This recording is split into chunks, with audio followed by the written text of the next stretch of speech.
Bonsoir à tous et bienvenue sur Monaco Info pour une nouvelle édition du 19h dont voici les titres. Après une étape à Reggio, le prince Albert II a poursuivi sa visite en Calabre en découvrant deux nouvelles communes qui ont des liens historiques avec Monaco. C'est ce que nous expliquera l'équipe de Monaco Info qui suit ce déplacement. À la COP27 en Égypte, la voix de Monaco s'est fait entendre. Le ministre d'État a pris la parole à l'occasion du segment de haut niveau réunissant chefs d'État et de gouvernement. Nous reviendrons sur les grandes lignes de cette intervention. À Sharm el-Sheikh, où le fervent défenseur de l'environnement Bertrand Piccard tient une chronique quotidienne. Il observe et participe au débat en marge des réunions officielles. Il sera notre grand témoin en immersion à la COP27. Nous nous rendrons ensuite à bord du SA Agula 2, ce navire océanographique qui accueille depuis plus d'un mois les explorations de Monaco. La mission scientifique se poursuit dans l'océan Indien et de jeunes étudiants de l'université de la Sorbonne ont eu l'opportunité de monter à bord pour un passage accéléré de la théorie à la pratique, reportage à suivre. Et puis le docteur Corinne Roerig, spécialisée dans la parentalité et experte des relations familiales, sera notre deuxième invitée à l'heure où le débat fait rage entre partisans et opposants de l'éducation bienveillante notamment. Mais poursuivons tout d'abord notre série de reportages consacrés au déplacement du prince dans le sud de l'Italie, en Calabre, où il est parti à la découverte d'anciens fiefs des Grimaldi et à leur rencontre de leurs habitants. Le récit de Vanessa Dessy sur des images d'Alexandra Marangoni. Gerace se situe vers le sud-est de la Calabre, à 10 km à l'intérieur des terres. C'est l'une des plus importantes villes médiévales de la région. Malgré les dégâts causés par de nombreux tremblements de terre survenus au XVIIe siècle, Gerace a su conserver un riche patrimoine. Sa cathédrale est la plus importante de toute la Calabre et renferme de multiples trésors au musée diocésain. Le plus grand édifice de la région abrite également une crypte gréco-byzantine contenant de précieux ornements sacrés et des parchemins. Le lien avec la principauté est donc très fort car la branche Grimaldi-Oliva, à la fin du XVIe siècle, s'empare de fiefs en Calabre. Mais en raison de l'absence de descendants mâles de la famille Grimaldi en l'an 1789, le titre de prince de Gerace est donc repris par la famille Serra. La remise de la citoyenneté d'honneur au souverain prend aujourd'hui tout son sens. Il palazzo che è alle mie spalle si chiama Palazzo Grimaldi perché era la sede proprio del principato della famiglia illustre Grimaldi. Per noi rappresenta, è un motivo veramente di orgoglio che Sua Altezza Serenissima viene nella nostra città. Siamo veramente orgogliosi di questa cosa. Infatti abbiamo con il sindaco Giuseppe Pezzimenti e tutto il consiglio comunale abbiamo conferito, oggi conferiremo la cittadinanza onoraria perché vogliamo che Sua Altezza sia cittadino di Gerace e che frequenti la nostra città più volte per poter anche instaurare dei rapporti di collaborazione sia culturali sia economici. Quello che si può sviluppare, noi siamo disposti a fare qualunque tipo di collaborazione con Sua Altezza. Situé sur les pentes de l'Aspromonte à environ 45 km au nord-est de Reggio di Calabria, Cittànova se caractérise par la présence de nombreux bâtiments du XIXe siècle. Son église est construite après le tremblement de terre de 1783 par Maria Antonia Grimaldi Serra, fille de la princesse de Gerace, Maria Teresa Grimaldi. Cette dernière est morte à la suite d'un séisme et repose aujourd'hui dans la chapelle de l'Immaculée, à l'intérieur même de l'église. Al di là della cittadinanza, quindi il principe diventa cittadino di questa cittadina diventa sua. Noi consegneremo le chiavi della città e quindi è un gesto simbolico di uno straordinario effetto. Significa che lui qua potrà venire quando vuole, questa è casa sua. Ed è un gesto che noi facciamo ogni anno consegnando le chiavi della città a San Girolamo, il nostro protettore. Girolamo Grimaldi ha fondato Cittànova nel 12 agosto del 1618. Quindi consegnando queste chiavi, che sarà una chiave bellissima fatta dal maestro Gerardo Sacco, Noi gli diciamo che questa è casa sua e che lui può venire quando vuole ed essere un cittadino come gli altri, anzi non un cittadino come gli altri. È il principe Alberto II di Monaco che qui ha trovato una seconda casa. Les Grimaldi de Calabre sont donc une branche cadette de la famille des Grimaldi. Les cousins des Grimaldi de Monaco étaient donc établis dans le sud de l'Italie. Retrouvons à présent nos envoyés spéciaux en Égypte où se poursuit la COP27. Émilie Rousseau, bonsoir. Les 2 premières journées de cette conférence des Nations Unies sur le climat ont été marquées par le sommet des chefs d'État et de gouvernement, un sommet qui s'est clôturé hier. Oui, ils étaient près de 110 chefs d'État et de gouvernement à participer à ce sommet. Ils ont pris tour à tour la parole devant leurs homologues présents ici à Sharm el-Sheikh. Des interventions portant sur la mise en œuvre des engagements climatiques sur fond de crise, comme la guerre en Ukraine, l'inflation ou encore la crise énergétique. Mais ces événements ne doivent pas amener les États à négliger le combat climatique. C'était le sens du discours du ministre d'État, Pierre Dartout, à la tribune hier. Après l'ère des négociations, nous entrons dans l'ère du faire. Et il va sans dire que nous devons, en tant que communauté humaine, faire plus, faire mieux et surtout faire vite pour que nos sociétés respectent la trajectoire fixée par l'accord de Paris. Et la trajectoire fixée par l'accord de Paris est de limiter le réchauffement climatique à 1,5 degré, un objectif totalement hors d'atteinte selon le GIEC, en cause des engagements non respectés par les pays signataires du traité. Et pourtant, cette bataille pour le climat est le combat de tous. Il était important pour la principauté d'être présent à cette COP27 pour le rappeler, elle qui mène une politique environnementale déterminée. C'est les dernières années où on peut agir raisonnablement. Les évolutions sont telles que c'est maintenant qu'il faut agir et pas laisser aux générations suivantes le soin d'agir. C'est maintenant. On le voit, je crois que d'ailleurs la population, même en Europe méditerranéenne, est consciente de la réalité du changement climatique. Entre les grandes inondations qui sont toujours plus puissantes et plus fréquentes, entre les feux de forêt qui cette année ont été dans plusieurs pays, dont la France, et à proximité même de Monaco, ont été très dangereux, très importants. Je crois que la population a compris que le changement climatique, ce n'était pas le café du commerce, c'était une réalité très grave qui s'imposait à nous. Monaco a bien saisi l'enjeu environnemental depuis plusieurs années déjà. Le pays s'est engagé à réduire ses émissions de gaz à effet de serre de 55% d'ici 2030 et d'atteindre la neutralité carbone en 2050. Monaco est sur la bonne route, Monaco écoute aussi ce qui se passe. L'accord de Paris est un processus itératif où on doit relever l'ambition tous les 5 ans et dans 2 ans nous devons encore relever l'ambition climatique. Cela pourra se faire de manière sectorielle, c'est-à-dire améliorer la gestion des déchets, décarboner l'énergie importée, améliorer tout ce qui est mobilité, mais nous devons relever nos engagements dans 5 ans encore. C'est ce qui est demandé aujourd'hui par la communauté internationale.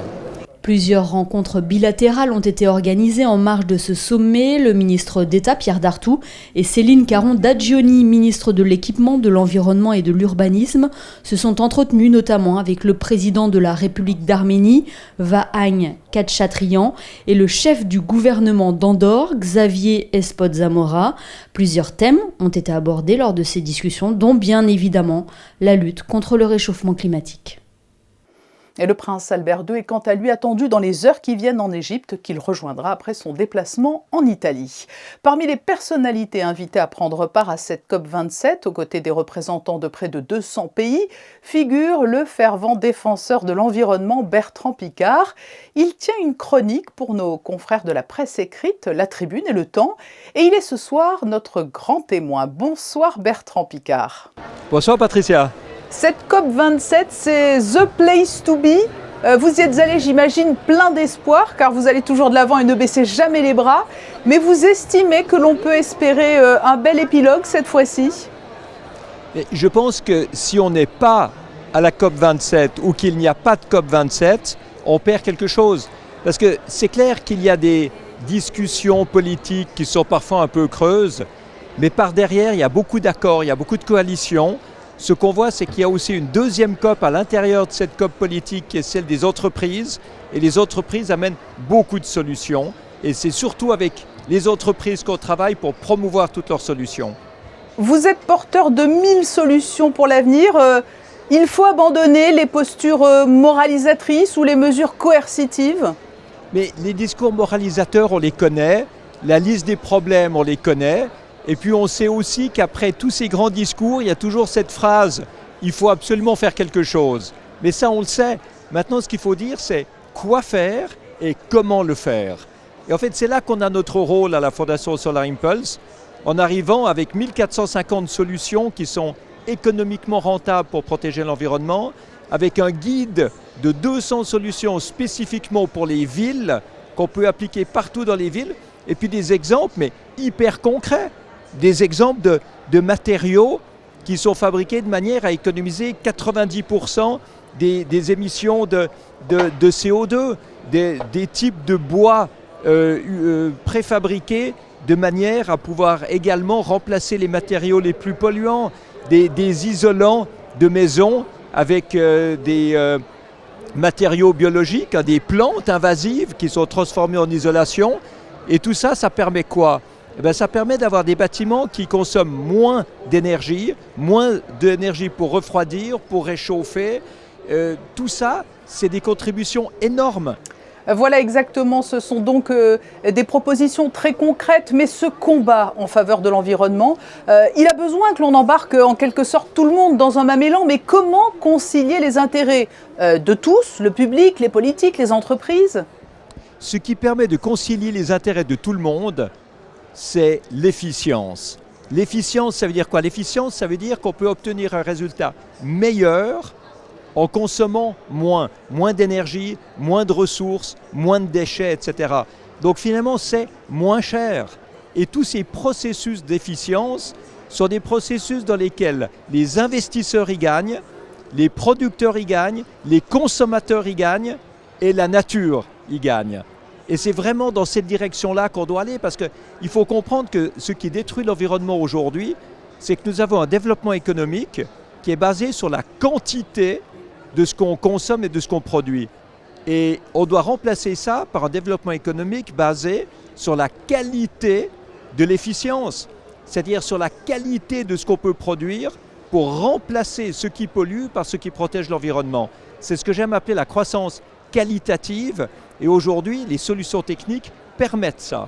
Mais qui sont aujourd'hui, selon vous, les plus réticents? C'est le public, les politiques, les économistes? Tout le monde est réticent si on croit que ça coûte cher et si on croit qu'il faut faire des sacrifices. Donc il faut changer le narratif. On n'est plus aujourd'hui dans une écologie qui est rébarbative, qui est menaçante pour l'économie et pour nos habitudes. On est dans une écologie qui est enthousiasmante, qui est créatrice d'emplois, qui est génératrice de profits, parce qu'on peut ouvrir des nouveaux débouchés industriels dans la protection de l'environnement. Donc c'est ce que je veux absolument montrer, c'est qu'on peut réconcilier l'économie et l'écologie. 70% des constructions qu'il y aura en Afrique en 2040 n'ont pas encore été construites aujourd'hui. Ça veut dire que ça reste à construire maintenant dans les 18 ans qui viennent. Et ces bâtiments doivent absolument être construits de manière décarbonée. Sinon, pendant 18 ans, on aura encore des sources additionnelles de CO2. C'est même pas qu'on aura enlevé du CO2, c'est qu'on en aura rajouté. Donc on voit la dimension énorme de ce qu'il faut faire et la nécessité impérative maintenant d'utiliser des solutions techniques existantes pour arriver à cette décarbonation. Oui, effectivement, lorsque l'on vous écoute, on a le sentiment que vous avez toutes les réponses. Mais dans ces grands rendez-vous internationaux, il y a beaucoup de discussions et on a le sentiment qu'il y a peu d'action. Comment vivez-vous, vous, les coulisses de cette COP27 ?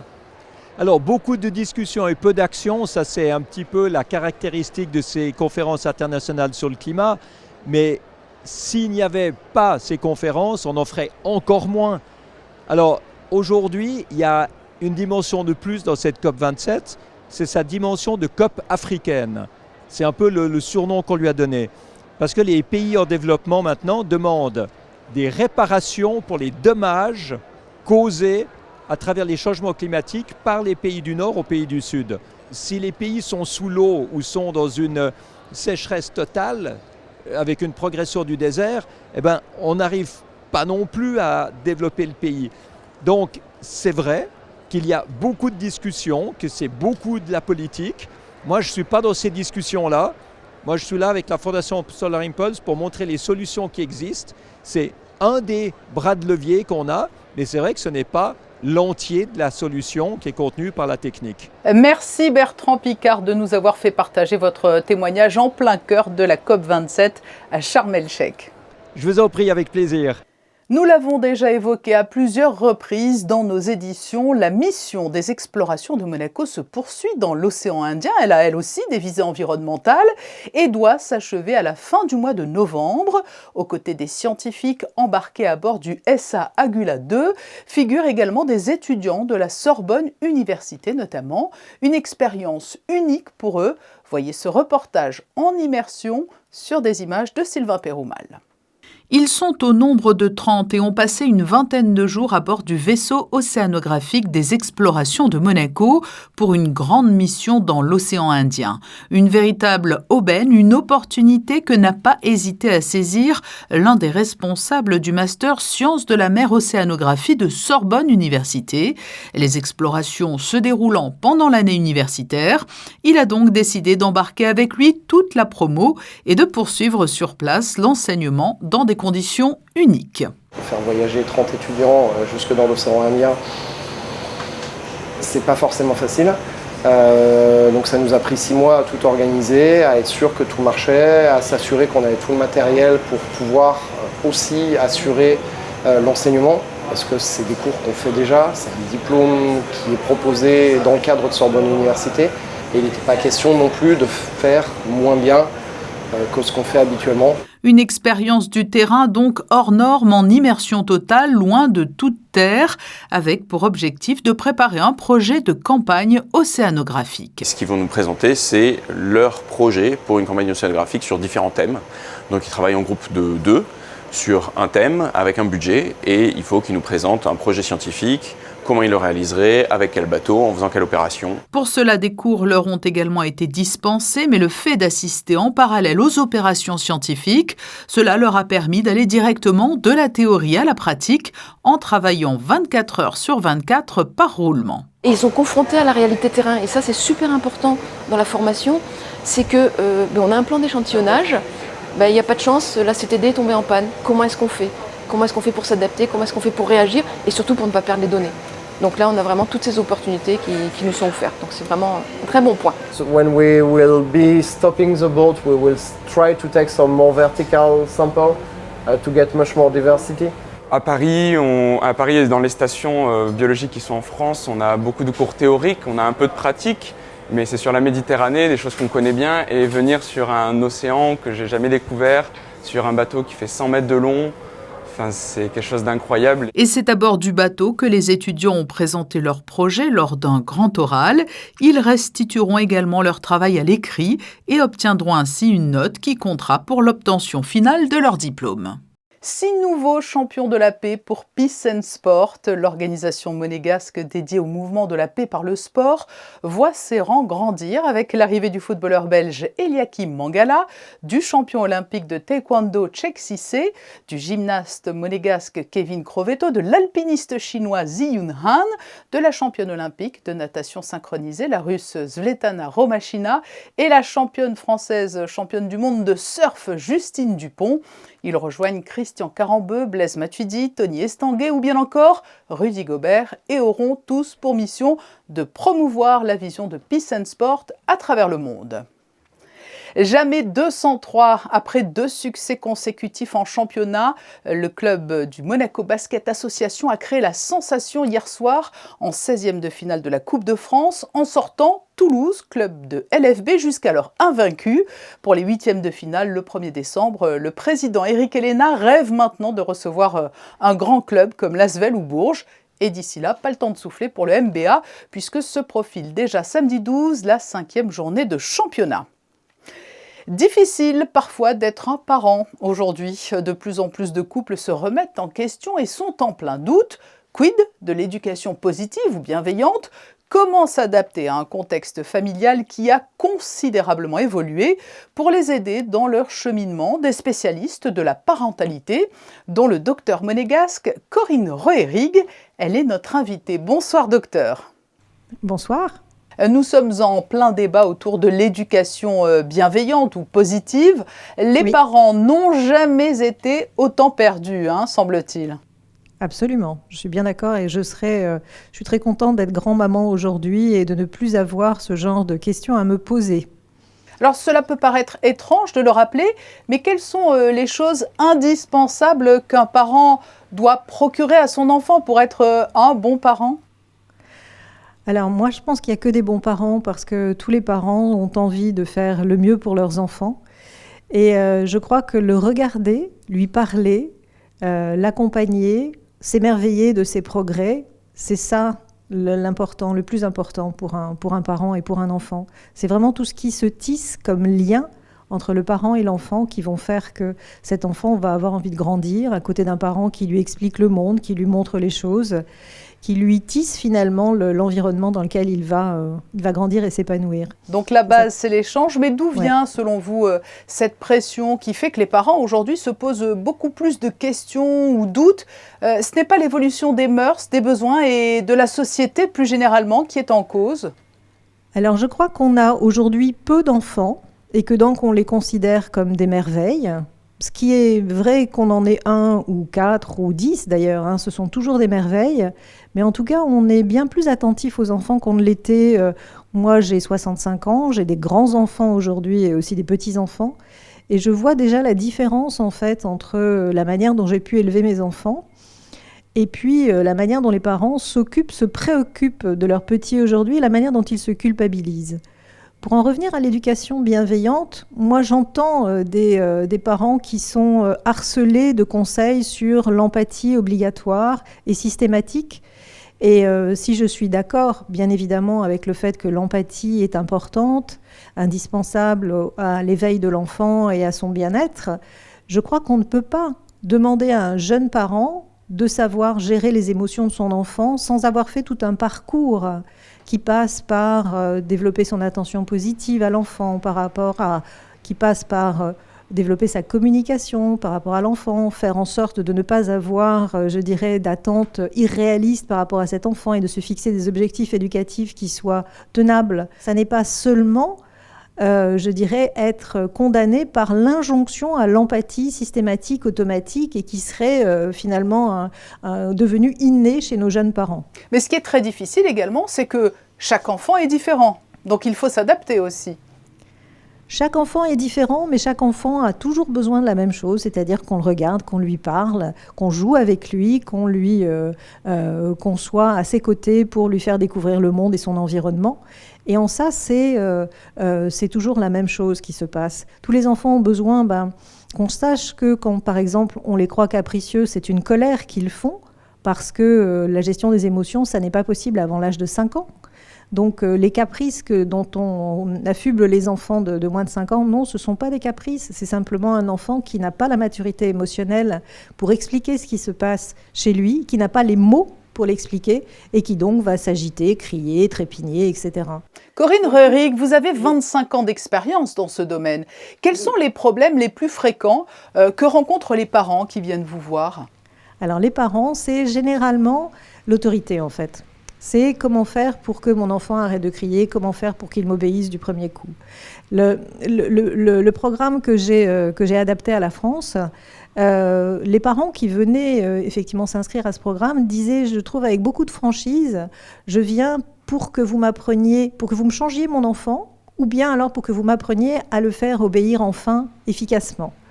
Et puis, au fur et à mesure des sessions de ce programme, ils se rendaient compte que c'est finalement en changeant aussi eux-mêmes que les choses changeaient autour d'eux. Vous êtes pionnière dans le développement de programmes de valorisation des compétences psychosociales et de l'estime de soi. Donc, c'est un petit peu en cela que cela consiste. C'est ça, c'est-à-dire qu'aujourd'hui, finalement, moi je trouve que la bientraitance qui est réclamée pour les enfants et qui est tout à fait normale, je le répète, elle est aussi indispensable pour les parents. parce que les parents se sentent mal aujourd'hui. Ils ont besoin d'être conseillés, d'être accompagnés, mais d'être accompagnés non pas simplement avec un truc, une astuce, mais d'être accompagnés sur le long terme pour qu'effectivement on les aide à s'approprier des connaissances, des manières d'être, des manières de faire. On a, dans la parentalité, il y a un côté psychologique, comment est-ce que je mature moi en tant qu'adulte quand je deviens parent, et puis il y a un côté éducatif, et c'est souvent celui qui n'est pas suffisamment développé.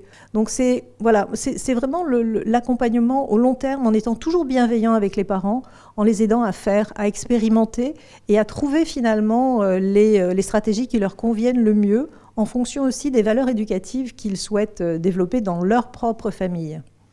Merci Corinne Roéric d'avoir répondu à notre invitation pour parler de la parentalité qui sera au cœur donc d'une conférence organisée demain par le Pen Club.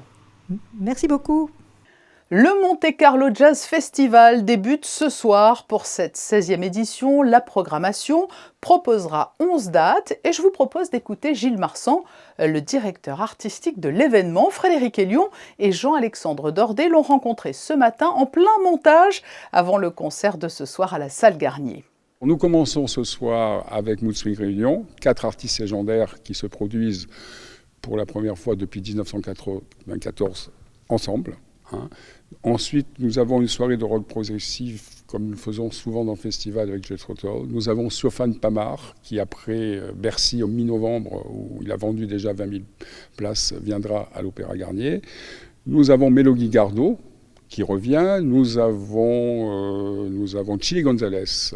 Donc la moitié des artistes ne se sont jamais produits dans le Jazz Festival depuis 16 ans. Donc, je rappelle que le festival a été créé par Jean-René Palacio en 2006 et qu'il a programmé jusqu'à l'an dernier. Cette année, c'est la première édition sans Jean-René et Renaud Di Matteo a rejoint l'équipe du festival pour que nous puissions programmer tous ces artistes. On fait des before au Crystal Bar de l'Hôtel Hermitage, des afters au Blue Jean du Monte Carlo Bay, un brunch au Monte Carlo Bay le 4 décembre, une masterclass avec Alex Jaffray à l'Hôtel Hermitage le 12 décembre. Pourquoi vous allez enfin aimer le jazz. Donc tout un programme qui est ouvert. On a aussi une soirée ici à Garnier avec l'Académie de musique Régnier 3, avec un programme jazz et moderne musique. Donc nous ouvrons sur la principauté et également, puisqu'on parle de la principauté, la première collaboration avec l'Institut audiovisuel de Monaco, Vincent Vatrican, le film de Bruce Weber sur Chet Baker, Let's Get Lost. Autre rendez-vous à ne pas manquer, dimanche 27 novembre, le groupe culte Magma et l'Orchestre Philharmonique de Monte-Carlo seront réunis sur scène pour un spectacle exceptionnel. Le Monte Carlo Jazz Festival, ce sont 11 dates jusqu'au 4 décembre à l'Opéra Garnier. Le Fairmont Monte Carlo a quant à lui inauguré hier son nouvel espace de réception, un grand salon entièrement rénové et repensé pour en faire une pièce maîtresse de son offre Grand Events. Notez cette information pratique, tous les bureaux de poste seront fermés le vendredi 11 novembre, jour férié en France. Ils rouvriront aux horaires habituels le samedi 12 novembre. Et du côté du ciel, l'instabilité va-t-elle se poursuivre demain jeudi ou peut-on s'attendre à du mieux, Frédéric Hélion ? Oui Patricia, fini les orages et la pluie, le soleil fera son retour jeudi, le ciel ne sera pas totalement dégagé, mais de belles éclaircies sont prévues. Côté température, le thermomètre affichera 13 degrés le matin et 19 l'après-midi. Jeudi 10 novembre, bonne fête à tous les Léons. Merci Frédéric. Et avant de refermer ce journal, nous souhaitions rendre hommage à Rémi Mortier, l'ambassadeur représentant permanent de Monaco auprès du Conseil de l'Europe à Strasbourg, est décédé à l'âge de 54 ans, emporté par la maladie. Ce serviteur de l'État était reconnu pour son grand sens de l'intérêt général, son dévouement et son affabilité dont il faisait preuve en toutes circonstances. Demain à 19h, vous retrouverez Christophe Paco pour une nouvelle édition. Nous nous quittons avec les clichés nocturnes de Mika Alesi, instantané plein de couleurs. Passez une très belle soirée.